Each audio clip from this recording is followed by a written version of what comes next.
Hai, saya Batas Berman. Hari ini saya ditemani oleh Cupang.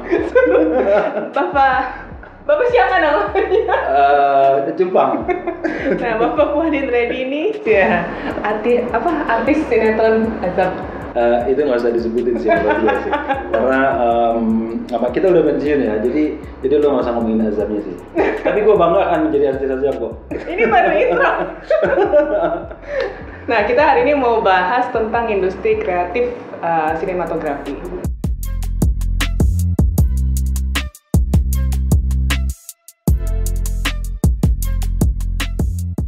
Nah, hari ini mampir ke kantornya Bapak Puadin Reddy di Bintaro. Selamat siang, Pak. Ya, selamat siang. Terima kasih sudah membawa nasi kapau juragan buat gue ya. Jadi gini, menurut lo kenapa lo terjun ke dunia industri kreatif? Lo kenapa? Loh, kok lu nanya kepaksa sih, karena gue udah gendutan sekarang, udah ngelakuin di depan layar, jadi akhirnya gue bikin industri kreatif. Kira-kira itulah, kira-kira. Ini udah pensiun nggak jadi model lagi? Gue udah pensiun mungkin di tahun 2017 pertengahan lah. Gue akhirnya memutuskan untuk keluar dari bidang itu pelan-pelan, karena menurut gue ketika seiring dengan bertambahnya berat badan job ya, dan berat badan ya gitu loh ya. Jadi karena kerjaannya cuma duduk-duduk doang, makan-makan doang, akhirnya membesarlah seperti kita ya.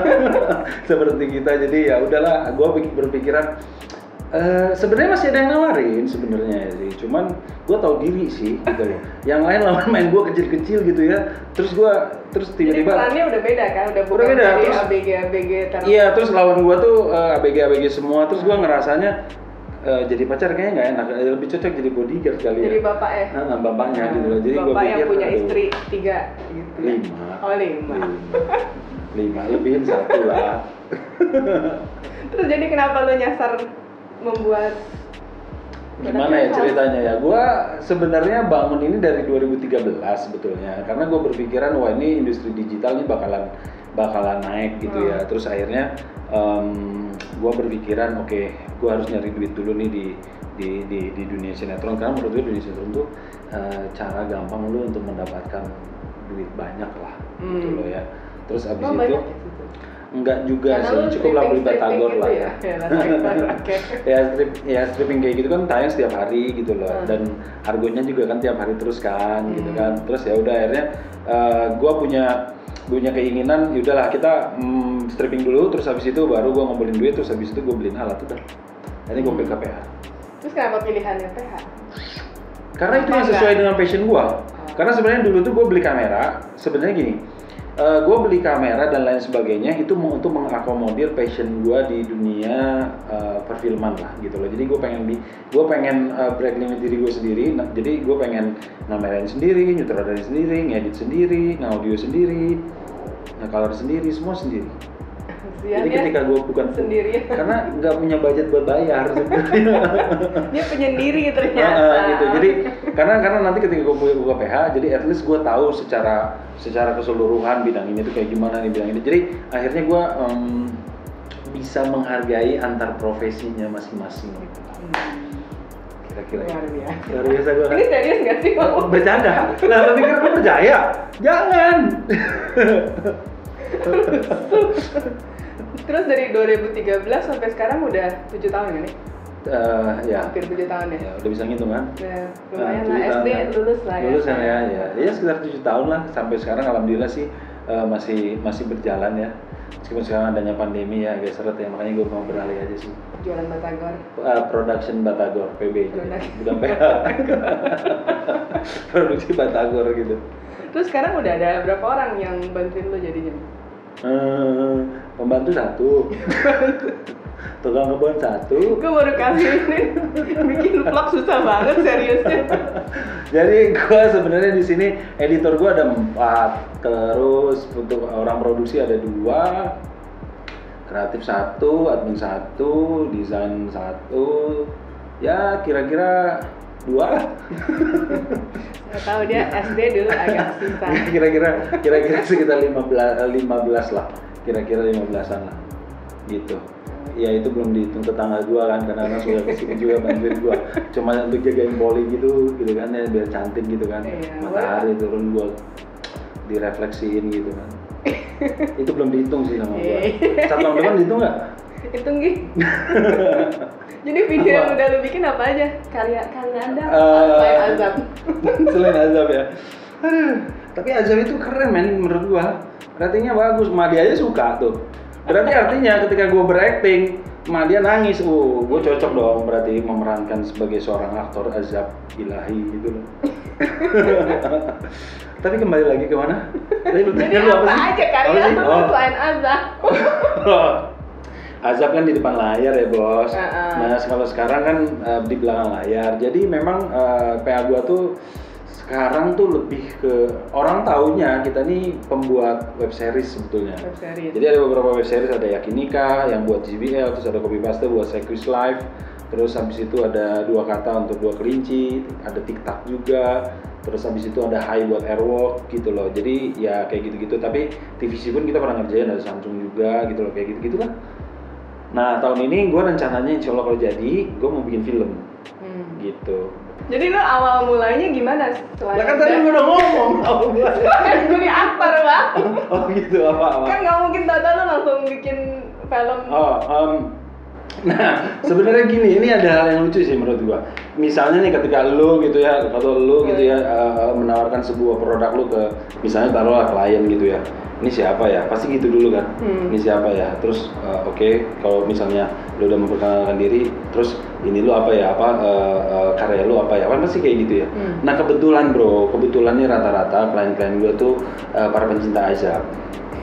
Jadi ketika gua datang ke sana gitu ya, oh ini yang main ini ya, ini yang main ini ya, udah kenal duluan tuh gitu loh. Maksud gua kayak gitu. Nah maksudnya jadi kalau bekan jadi artis ibu kota punya selling point sendiri ya? Punya unique selling point sendiri, apalagi kalau lu jadi artis Azab, waduh itu udah oke lah gitu. Siapa yang menonton Azab? Nah, Azab bukan asap. Azab Asap. Itu asap ya, ini Azab. Okay. Jadi lu datang ke klien langsung gue nih. Enggak juga, gila. Enggak juga. Jadi gue cuma memperkenalkan diri gitu. Nih kayaknya gue sering lihat lu ya. Iya.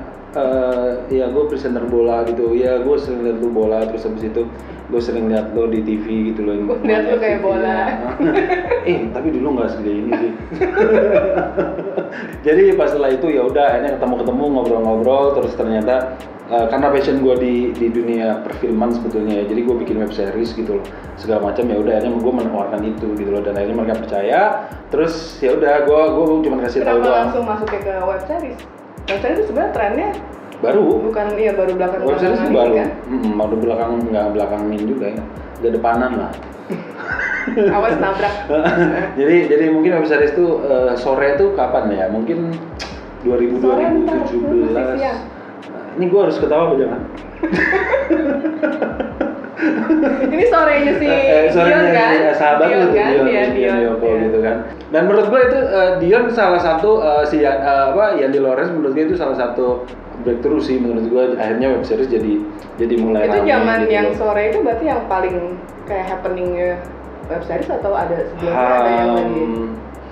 Sebenarnya gini, web series mungkin banyak, tapi yang proper ya baru dia kayak feeling gue ya. Nah terus habis itu akhirnya gue menawarkan itu, dan orang-orang ternyata brand lebih enak kan, karena lu bayangin gak sih kalau misalnya brand itu naruh iklan di TV gitu ya, berapa duit gitu loh, banyak. Terus tapi kalau dengan lo placement di TV itu sebenarnya bisa bikin berapa episodenya di web series gitu loh, kayak gitu. Jadi akhirnya salah satunya yang web series jadi primadona tuh ya itu menurut gue sih. Jadi bebas banget, dan akhirnya gue dulu itu suggest-nya tuh kayak gini.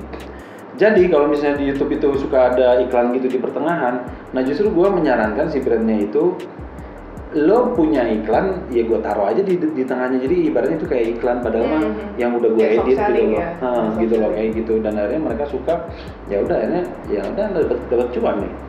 Berarti yang pertama lo kerjain web series apa? Yakinika. Jadi waktu itu gue bilang sama JBL, gue bilang tuh gue mau bikin web series nih, judulnya Honeymoon Road Trip dulunya. Honeymoon Road Trip, terus akhirnya lo mau nggak sponsorin gue? Tapi ini tayang di YouTube gue. Terus akhirnya dia bilang, tayang di gue deh, gue pengen gedein YouTube. Oh ya udah oke gitu loh. Akhirnya makanya ID tetap punya gue gitu loh. Akhirnya ya udah gue buatin karena kebetulan gue ada syuting di Malang. Ya udah tuh karena ada budget syuting di Malang, ya udah gue pepetin tuh produksinya. Gitu loh. Gue ngerjain kalau nggak salah cuma 3 hari atau 4 hari gitu ya Kinika untuk 5 episode itu. Karena syutingnya juga, maksud gue berpikiran kenapa harus di Malang karena gue nggak harus nge-build set gitu loh. Karena laut gitu ya, hutan gitu, jadi ya udah lu cuma gitu-gitu doang. Jadi apa namanya produksinya akan jauh lebih cepat menurut gua. Dan itu gua kru kecil kok, paling cuma 4 atau 5 orang gitu loh. Tapi akhirnya jadi gitu loh. Ya akhirnya ditonton sama semua orang. Akhirnya sekarang di film. Tungguin ya. Iya. Promo lo gua. Nggak apa-apa ya. Jadi yang lu pakai awal-awal banget buat mulai itu apa? Yang paling minim sebenarnya kalau sebenarnya gini sih, gue hobi kamera sih gue, gitu loh. Jadi ya udah dari alat itu, akhirnya gue bikin si Kinika itu. Jadi dulu itu gue cuma modal wireless, terus kamera, sama recorder zoom. Udah, cuma itu doang gue. Akhirnya gue bisa syuting gitu. Karena menurut gue gini, ketika lu nonton film gitu ya. Gue tidak menitik beratkan kepada sebuah gambar bagus. Nah, salah satunya kenapa gue di Malang, karena Malang itu alamnya tuh bagus gitu ya. Terus nggak Bandung bang? Menurut gue lebih hebat Malang, lebih bagus Malang karena Bandung nggak punya pantai bos. Dan kalau kita mau ke pantai jauh. Nah kalau Malang tuh deketan, gunung ada, pantai ada, kotanya juga art deco, gue suka gitu. Bandung juga art deco, tapi pantai dia yang nggak punya gitu loh. Hutan dia ada tapi dikit. Nah jadi gue mikir oke, dengan gue mau nguatin cerita, artinya kalau visualnya pengen bagus ya gue harus bermain dengan alam, gue harus di luar dengan di dalam gitu loh. Ya udah akhirnya gue pilih Malang gitu loh. Kayak gitu. Sebenarnya kalau lo outdoor gitu, kenapa? Challenge-nya apa? Maksudnya kan? Nah, challenge-nya matahari. Iya. Gitu. Lo ada pakai lighting apa segala macam nggak? Gue cuma pakai reflektor atau enggak gue bawa poli styrofoam dari sini. Jadi untuk pantulin ke arah mukanya aja gitu. Nah, cuman kita harus beranteman sama matahari sih, apalagi kalau udah jam 12 matahari udah di atas, wah kelar itu shadow semua di mata di sini, wah semua kelar gitu loh. Makanya ya paling gue cuman bawa itu waktu itu tuh cuman bawa styrofoam 1, terus sama butterfly. Tau butterfly ya? Enggak. Kupu-kupu bos. Jadi kalau butterfly itu loh, kalau lu di tempat syuting itu biasanya ada kain putih gede banget tuh yang di frame. Ya. Nah itu gua bawa itu, karena kan untuk nahan matahari jadinya soft ke sini. Kayak diffuser gitu. Yes. Jadi ya, itu menurut gua, nah maksud gua ini yang bisa jadi bahan apa ya? Bahan buat teman-teman gitu yang nggak punya peralatan yang lengkap. Menurut gua apa yang lo ada juga sebenarnya lo bisa berkarya kok asal ada keinginan, menurut gua. Benar nggak? Dan budget itu kalau banyak orang yang ngomong kayak gini, ya iyalah dia bagus budgetnya juga gede, ya lu nggak usah ngomong kayak gitu lah, maksud gua. Iya. Tapi maksud gua gini, ya berapapun budgetnya menurut gua kalau masalah budget itu akan mengikuti ya menurut gua. Ya kalau lu budgetnya punya banyak ya lu pasti akan jauh lebih proper gitu loh.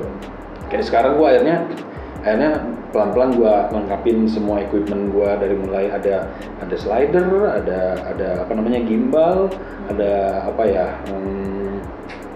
ya semuanya lah, ada monitoring field. Karena kan kalau waktu dulu gua nggak pakai itu loh, nggak pakai monitor field loh, nggak pakai field monitor loh. Jadi gua benar-benar lihat dari kamera gitu loh. Sedangkan kalau dilihat kamera gua nggak bisa lihat secara detail. Tiba-tiba pas gue cek di monitor gede, buset ini sampah banyak banget ya gitu loh. Nah untungnya gue pengennya selalu 4K gitu loh. Gitu. Kalau buat ngambil gambarnya sebenarnya lu dulu pakainya apa? Apanya nih? Ngambil apanya? Kamera atau? Gue pakai dulu tuh 5D Mark IV gue. Tapi akhirnya ada juga pas GH5 keluar, akhirnya gue seringnya GH5. Ada Sony ya. Sebenarnya sama aja nggak sih antara ngambil video pakai kamera DSLR atau mirrorless gitu sama profesional? Yang khusus Sebenarnya gini sih, sebenarnya semuanya sama, tergantung lu konsepnya. Lu mau pakai kamera aja, kalau konsep lu bagus itu pasti akan bagus, kalau lighting lu bagus pasti akan bagus. Nah ini terkadang yang salah tuh orang-orang tuh, dan kita memang menjadi bahan apa ya, bahan budak para produsen kamera sih menurut gua sih. Jadi ada apa namanya, ada ini baru, akhirnya beli. Padahal menurut gua bukan itu sih sebenarnya yang lo kejar sih sebenarnya, justru yang vision sih sebetulnya dibanding gear ya menurut gua. Tapi gear yang bagus tuh pasti akan memberikan hasil yang bagus pula gitu kan, kayak gitu. Paling apa sih sekarang yang bikin bagusnya, paling sekarang menurut gua kayak DSLR kayaknya udah deadlock deh dia secara teknologi menurut gua ya. Paling kalaupun misalnya ada pengembangan ya apa namanya, lu sekarang kalau mau nge-record lebih kecil aja, maksudnya kompresinya lebih kecil tapi kualitasnya bagus. Kalau dulu kan kalau lu kompresi kecil ya pasti lu kualitasnya juga jelek, jadi kompresinya harus besar. Nah mungkin pengembangannya lebih kayak gitu ya menurut gua ya. Tapi sekarang menurut gua ya mendingan lu konsepnya aja dulu, lu mau kayak gimana gitu loh. Karena beda nih antara TVC sama kalau lu bicara film ya atau web series gitu. Kalau web series kan kita lebih menonjolkan sebuah cerita, tonalnya gitu loh, terus setnya. Tapi kan kalau TVC lu benar-benar harus perfect semuanya gitu loh, dari perpaduan warna. Nah kayak gitu-gitu, makanya gue belajar ke namanya color palette lah, supaya nanti ketika gue pengen misalnya tonalnya tuh kayak si Joker tuh bagus tuh warnanya, ya lu harus. Nah kadang orang-orang suka salahnya tuh kayak gini, itu Joker pakai kamera apa sih? Misalnya pakai Arri Alexa gitu misalnya. Oh ya udah ngikutin tuh kameranya, padahal sebenarnya bukan itu gitu loh. Tapi sebenarnya lu production design lu yang harus ngikutin gitu loh, baik dari lighting, dari art gitu loh, kayak gitu-gitu. Misalnya contohnya apa ya? Ya contohnya gini lah, hitam semua nih. Ya Joker kan hitam semua tapi putihnya jarang gitu loh. Paling nanti lu tinggal kasih science gitu loh, kayak gitu-gitu. Nah yang nantinya akhirnya memunculkan karakter science-nya itu, terus steel orange gitu kan sebenarnya mukanya lebih kepada orange, belakangnya lebih kepada teal yang cyan itu gitu. Nah itu kan harus benar-benar dari pemilihan baju lah, dari pemilihan properti lah, kayak gitu-gitu. Jadi menurut gua ya lu bisa gunain kamera apapun sih untuk mendapatkan tonal siapapun, habis itu belajar gitu. Kalau lensa? Ya kalau lensa gue lebih suka lensa fix semua ya. Gue lebih suka lensa fix karena menurut gue lensa fix jauh lebih tajam dibandingkan dengan dengan lensa lensa tele ya, lensa zoom gitu. Kalau menurut gue ya lebih tajam. Cuman ada terkadang terlalu tajam juga sinematiknya jadi hilang, tau nggak lo? Menurut gue ya gitu, sinematiknya jadi hilang. Dan ada juga orang yang bilang, lu tahu nggak sih sinematik itu apa? Kan orang-orang berpikir sinematik itu bokeh lah, gitu keren. Padahal sinematik itu kan bukan itu menurut gua sih. Dari satu kesatuan gambar, satu kesatuan lighting, akhirnya si objek bersatu dengan dengan set, dengan warna, dengan lighting. Itulah sinematik menurut gua. Gitu loh, menurut gua ya. Kadang wah gila bokeh banget ya sinematik ya. Sekarang gini deh, ibaratnya lensa kamera ini mata kita gitu loh. Bener nggak sih? Ada lihat jelas. Kalau lu lihat film-film luar, emang bokeh semuanya? Kayaknya enggak deh. Gitu loh. Mereka tetap menonjolkan detailnya gitu. Di belakang lu ada apa ya itu detailnya. Karena mata kita pun gitu kan. Gua ngeliat lu nih kayak gini nih. Ini belakang gua masih detailnya masih jelas gitu loh. Ya itu menurut gua ya antara lensa sama mata kita ya itulah menurut gua yang harus dipahami sih menurut gua sih. Menurut gua lo ya. Tapi ini subjektif, Bos. Nah, kalau misalkan tadi lo udah bilang soal konsep, jadi kalau lu bikin video, konsepnya sebenarnya produksinya mirip-mirip sama bikin foto nggak sih? Maksudnya ada pre-productionnya, terus kita bikin kayak mood board atau apa? Iya, jadi kalau ya syuting mau TVC, mau web series, mau apapun pasti ada yang namanya pra, pro, dan post. Pra-produksi, produksi, dan post-produksi. Ya itu benar-benar udah dipikirin gitu. Maksudnya, jadi kita bikin storyboard, tapi kalau web series storyboard terlalu jauh sih. Gue biasanya bikin lookbook namanya. Lookbook. Jadi dari lookbook itu kita ngasih tahu si klien bahwa pemainnya ini kita bikin web series judulnya ini, terus sinopsisnya kayak gini, skripnya kayak gini, pemainnya ini, wardrobe-nya seperti ini, reference art-nya seperti ini, reference lighting day-nya seperti ini, reference day night-nya seperti ini, warnanya akan kayak gini, musiknya kayak gini, editingnya seperti ini, treatmentnya gitu loh. Jadi lengkap gitu loh kayak gitu. Kalau di foto kan ada yang namanya produser gitu. Ya. Dia kan yang create semuanya. Nah kalau di video, lu kalau produksi gitu ada siapa aja sih orang yang berperan dan job desk-nya mereka tuh apa aja sih? Ya sebenarnya ada sama aja sih sebenarnya menurut gue sama foto ya, Yang paling tinggi mungkin ada executive producer ya. Executive producer tugasnya untuk jagain produksi ini supaya produksi ini lebih baik, jagain ekspektasi klien. Nah itu tugasnya executive producer itu, nyiapin duit. Oke gitu-gitulah. Nah turunannya adalah produser. Nah dari produser itu produser yang make sure bahwa produksi itu lancar gitu.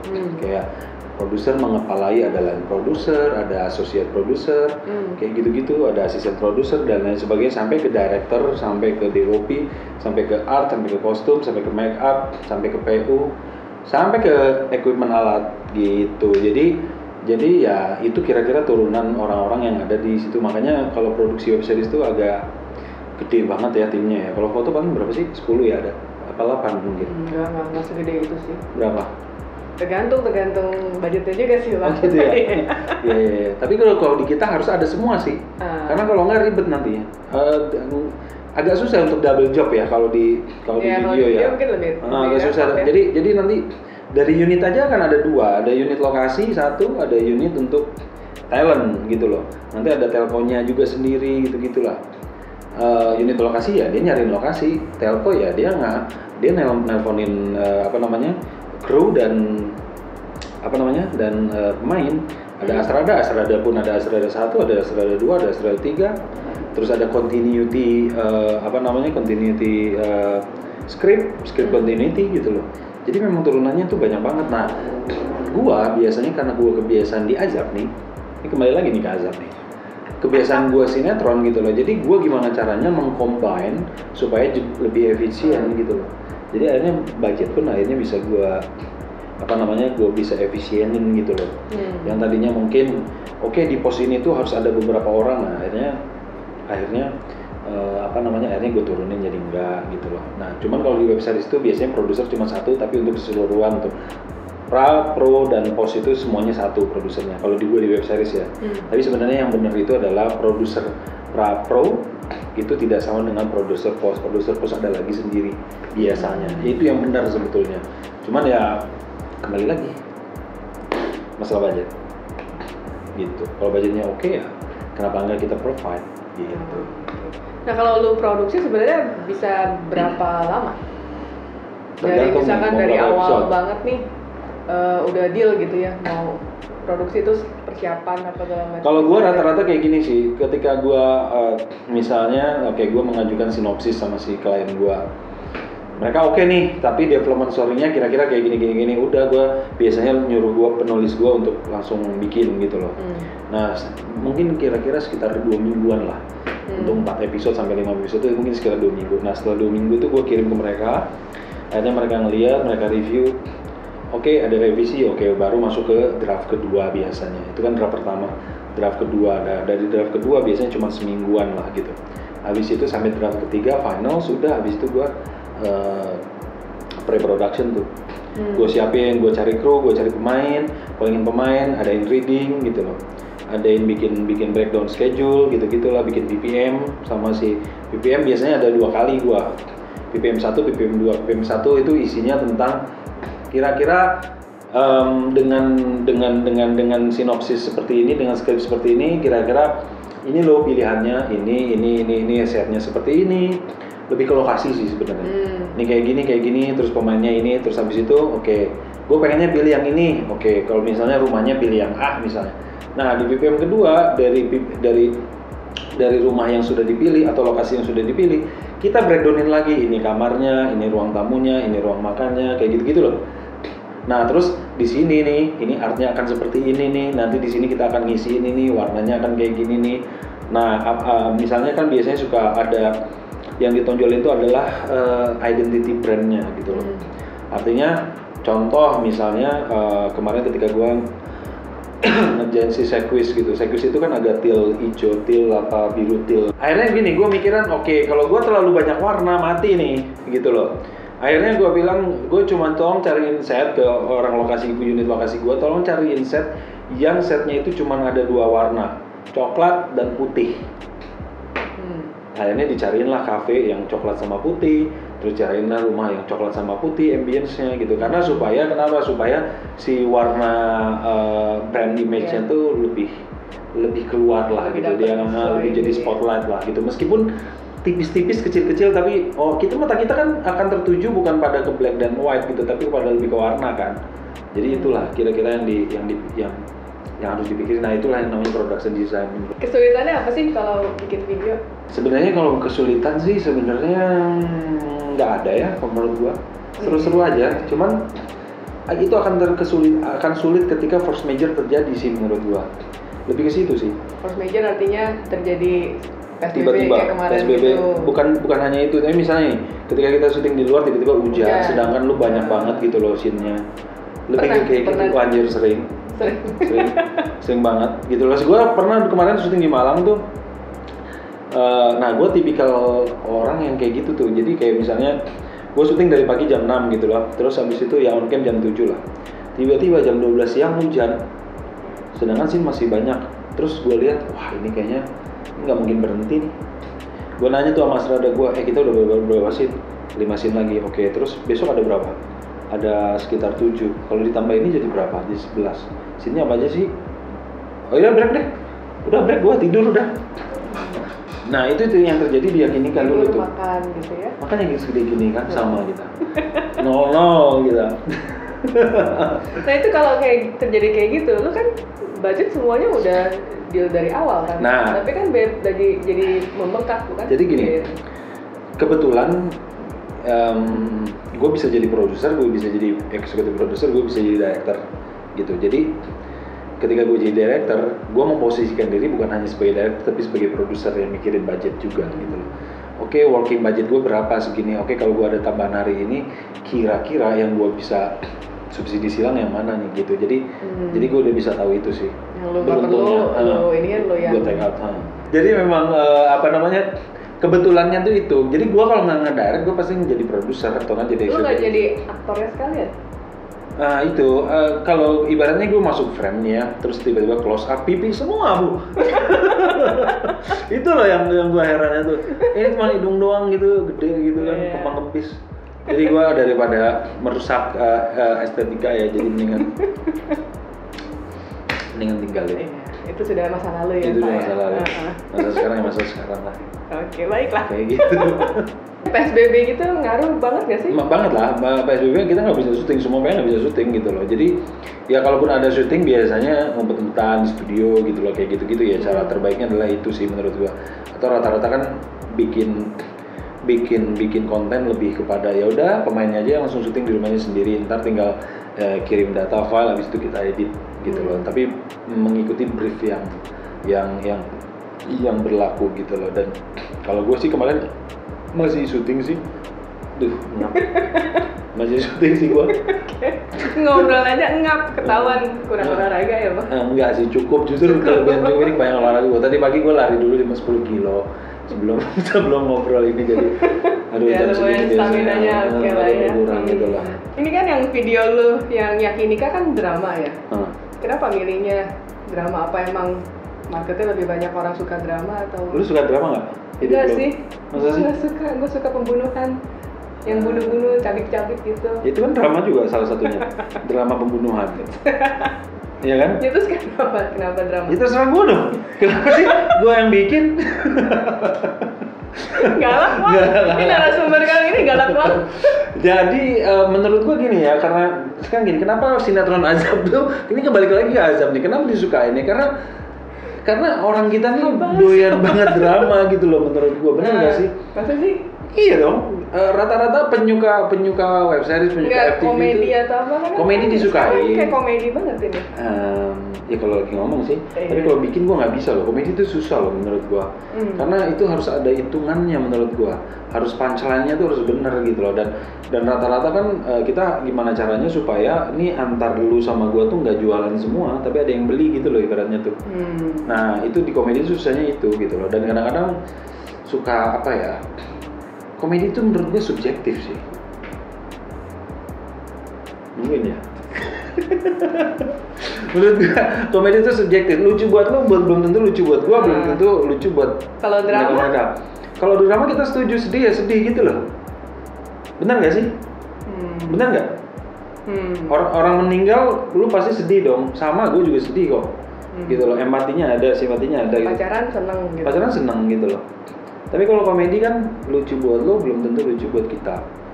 Bener gak sih? Iya. Menurut gua ya, gitu. Jadi ada jokes yang nggak nyampe yes, atau apa gitu loh. Ada jokes yang nggak nyampe menurut ya jokes lo ya mungkin kayak gitu. Makanya ada ya lu jokesnya selatan banget nih gitu loh. Kan ada yang sering ngomong kayak gitu kan. Artinya lu receh banget. Nah itu aja udah beda tuh persepsinya, bener nggak? Jadi menurut gua, nah itu yang menurut gua susah. Tidak semua orang bisa seperti itu sih menurut gua. Lu boleh lucu ketika lu ngomong, tapi ketika lu di depan kamera gitu ya, misalnya acting gitu ya. Nah itu kan harus dipikirin banget tuh. Jangan sampai karena gini loh, ketika lu bikin komedi kan kadang-kadang pemainnya tuh suka ngalor ngidul tuh, ngedevelop sendiri tuh dari skrip, padahal mah tidak ada juntrungannya. Harusnya tuh ketika lu gedek ada gongnya, deng, itu selesai, lu jangan ditambah-tambahin lagi. Karena kalau lu tambahin lagi itu jadi nggak lucu gitu loh. Dan misalnya nih, ketika diproduksinya, lu pas lihat syutingnya, wah lu ketawa-ketawa, tapi ketika di editing itu balik lagi nanti di editor lu bisa nggak buat ini jadi lucu, kan belum tentu juga.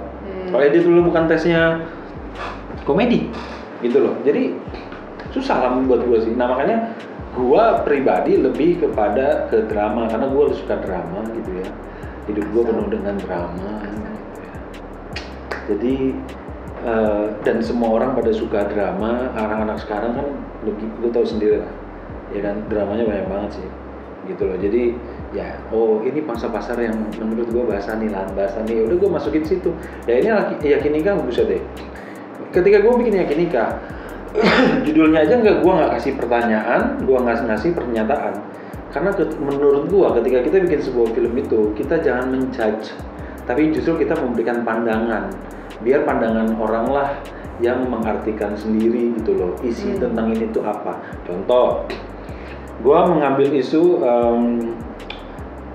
handphone. Sekarang gini, lu sama laki lu boleh nggak saling liatin handphone? Nggak boleh, karena lu pasti lu pengen ada privacy meskipun kita sudah hidup bersama, ya, benar kan kayak gitu. Nah, tapi ada juga lah, lu artinya lu ini dong, lu nggak percaya dong sama ini maksudnya gini, kalau ada yang disembunyiin kan pasti orang berpikir seperti itu. Yang akhirnya itu jadi buah bibir, yang akhirnya ya Yakinika akhirnya tersohor lah kan, diomongin terus. Nah itu salah satunya, gitu loh. Jadi menurut gua kasih pandangan itu, ada orang yang setuju, lu nggak boleh lihat, ada orang yang nggak setuju, ya lu harus terbuka dong semuanya gitu loh, kayak gitu. Padahal menurut gua, ya lu nggak ada yang benar, nggak ada yang salah menurut gua. Tinggal cara lu berpikir, berkomunikasi dengan pasangan lu, itu that's it menurut gua, gitu loh. Padahal kalau kita pikir-pikir lagi, ada benarnya juga. Gua nggak ngebolehin, kenapa? Karena itu privacy. Ya berarti lu ada apa-apa dong lo. Ya lu percaya aja sama gua. Apalah artinya artinya antras gitu loh ketika lu menjalankan sebuah bahtera pernikahan gitu loh, bener nggak sih? Dalam ya bang, dalam kan kayaknya curhat ya gitu loh. Terus? Ya kalau lu percaya sama gue ya sudah gitu loh, lu percaya aja sama gue gitu loh. Tapi kalau lu nggak percaya ya lu nggak usah nikah sama gue dong gitu loh, kayak gitu ya dong gitu loh. Jadi itulah yang gue ambil isu dari Yakinika sebetulnya, bahwa lu ketika lu bullshit lah ketika lu ngomong, gila gue pacaran udah 8 tahun, gue tuh udah tahu semuanya tentang dia, jadi gue nyaman sama dia. Itu bullshit lah menurut gue gitu loh. Nanti ketika lo punya anak, ketika lo hidup bersama, itu pasti akan ada aja terus, karena kita nih belajar terus gitu loh, belajar terus untuk mengenal pasangan kita menurut gue. Nah itulah sebetulnya DNA-nya Yakinika. Benar nggak? Luar biasa. Terus jadi coming soon apa ini? Yakinika film, gue akan ada 2 film sih, tahun ini sama tahun besok sih. Tapi semuanya lagi on progress di tahun ini semuanya gitu loh. Tapi kalau untuk soon-nya untuk web series ada juga, tapi nanti mungkin sekitar bulan September gua. Ini masih proses skrip juga sih. Lama tuh kita di skrip sih sebenarnya, karena gue pengen yang gue pengen yang matang banget nih skrip gitu ya. Baru gue akan produksi. Kalau belum matang sih, ya lu nggak mungkin dong makan telur belum matang gitu loh. Enak mah setengah ya, tapi matang. Ya, gitu. Ditunggu ya bulan September ya. Insya Allah ya. Bulan September, kalau nggak Oktober lah, kalau nggak ya November, kalau nggak Desember. Kalau nggak Januari, ya, kalau nggak Februari. Gitu. Terus aja. Jadi terus aja. Tergantung gua. Tergantung semuanya lah menurut gua. Ya nggak tahu nih corona sampai kapan aja, kita nggak pernah tahu nih. Iya gak sih? Betul. Kapan sih kita corona coba? Luar biasa banget kan gue berkunjung ke sini, dibela-belain, ketemu artis ibu kota. Alexis Azab. Terus nanti gue mau lanjut pembahasan yang color grading. Iya betul. Siapa nama temen lo? Coba dijelaskan siapakah? Jadi dia ini adalah Adi Supriyadi. Namanya Adi Supriyadi. Dia ini seorang colorist sekaligus yang punya Post House Prodigy di daerah Antasari sih kalau nggak salah ya. Nah, dia salah satu colorist senior lah di Indonesia menurut gue sih. Apa itu yang udah dikerjain tadi kayaknya ngeliat karyanya banyak banget. Jadi dia ngerjain Milea, Dylan, terus habis itu My Stupid Boss, Great, terus habis itu Bumi Manusia yang terakhir kemarin itu dia yang ngewarnain gitu. Nah jadi untuk lebih lanjutnya lagi, nah menurut gue ini salah satu salah satu konten yang bagus sih menurut gue, karena di Indonesia masih jarang sih, ada sih tapi ya masih bukan langsung kepada pakarnya, baru bisa color grading, udah menasbihkan diri jadi colorist gitu, padahal jadi colorist itu susah menurut gua sih. Betul. Gitu loh, nggak semata-mata lu cuma ngegambarin, justru ya orang tuh sekarang tuh malah berpikirannya tuh patokannya tuh Hollywood gitu loh. Lu percaya nggak sih Hollywood sudah punya karakteristik warna sendiri, Bollywood sudah punya karakteristik warna sendiri, Korea juga sudah punya, Indonesia tuh nggak punya loh. Coba lu bayangin. Ya emang iya sih, betul banget. Belum punya Indonesia tuh. Indonesia masih ngikut-ngikut. Aduh, keren nih warnanya. Ya, apalagi kiblat kita kan semuanya lagi kerennya apa, ya udah ngikut ke situ. Gitu. Korea lagi happening, ngikut ke Korea. Gue pengennya kayak Korea, bos, kulit mukanya kita nggak sama, warna kulit orang Indonesia kan beda banget. Kan lu tahu sendiri kalau lihat drakor, buset, pori-porinya aja kagak ada. Gue nggak tahu tuh diamplas apa gimana tuh muka, bingung gua. Seret. Gitu loh. Nah, buat yang penasaran pembahasan untuk color grading nanti di episode setelah ini. Jadi buat teman-teman, thank you for watching, thank you buat Abang. Apa? Kucing. Susah ya ngomong ini. Thank you banget Abang Reddy. Oh iya, sama-sama. Menyiapkan. Makasih loh nasi kapau juragannya enak banget. Jadi teman-teman ada di makasih juga lo ini dikasih kopi. Mana minuman lo? Masih mau? Jadi thank you banget ya sudah sharing. Jadi buat teman-teman jangan lupa like, comment, subscribe. Apa sih? Lo ngomong aja kali, gue lagi aus ini. Gue cubit juga. Kenapa sih? Jadi buat teman-teman jangan lupa like, comment, subscribe dan juga share. Thank you for watching. See you di next episode. Bye bye.